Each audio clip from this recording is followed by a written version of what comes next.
Europe 1, 7h25, Thomas Soto. Les secrets politiques de Caroline Roux. Bonjour Caroline. Bonjour Thomas. La séquence remaniement, l'université d'été du PS à La Rochelle, le Premier ministre a été très présent en cette rentrée. On peut même dire qu'il a été surexposé. L'info politique, c'est qu'en coulisses, les enquêtes encore secrètes livrées à Matignon sont vraiment inquiétantes pour Manuel Valls. Alors là, je vous parle de sondages qui ne sont pas encore tous publiés, mais ils s'échangent discrètement depuis hier dans les lieux de pouvoir.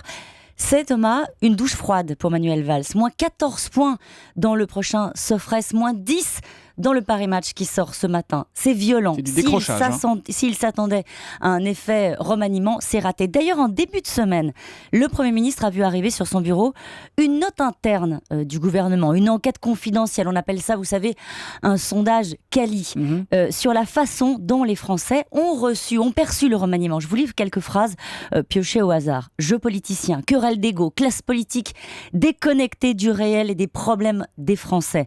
Les personnes interrogées en fait, n'ont pas réellement compris le but de l'opération. Si c'est Arnaud Montebourg qui a été débarqué ou s'il a choisi de partir lui-même, Manuel Valls a voulu clarifier la ligne politique. Il a surtout laissé aux Français un sentiment de pagaille. Et pourtant, Caroline, les commentaires ont été plutôt élogieux sur lui depuis la semaine dernière. Il paye quoi, en fait, Manuel Valls En là fait, il paye ce qu'on pourrait appeler le ton sur ton avec François Hollande. Je vous livre un commentaire lapidaire d'un très bon connaisseur de l'opinion que j'ai interrogé hier. Il me dit « Adoptez la ligne Hollande, vous aurez la popularité de Hollande ».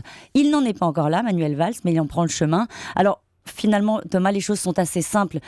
Il est monté dans le cockpit, les Français le jugent sur les résultats, et pour l'instant, il n'y en a pas.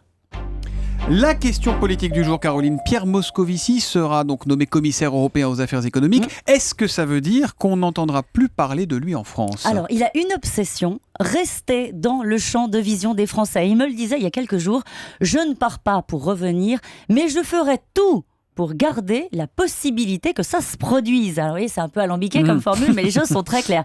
Si ce n'est pas suffisamment clair, d'ailleurs, je vous livre une autre confidence.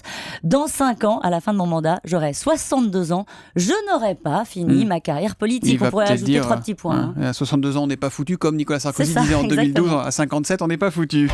Et puis, on va en entendre parler, Caroline. On va en entendre parler. L'invitation en grande pompe de Ségolène Royal aux journées parlementaires d'Europe Écologie Les Verts le mois prochain. Ce sera le 3 octobre.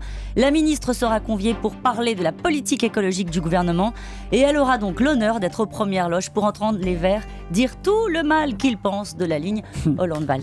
Les secrets politiques de Caroline Roux, c'est tous les matins à 7h25 sur Europe 1. À demain, Caroline. À demain. Notez qu'à 8h20, c'est le maire de Paris, la maire de Paris, Anne Hidalgo, qui sera l'invité de Jean-Pierre Elkabbach pour l'interview politique d'Europe.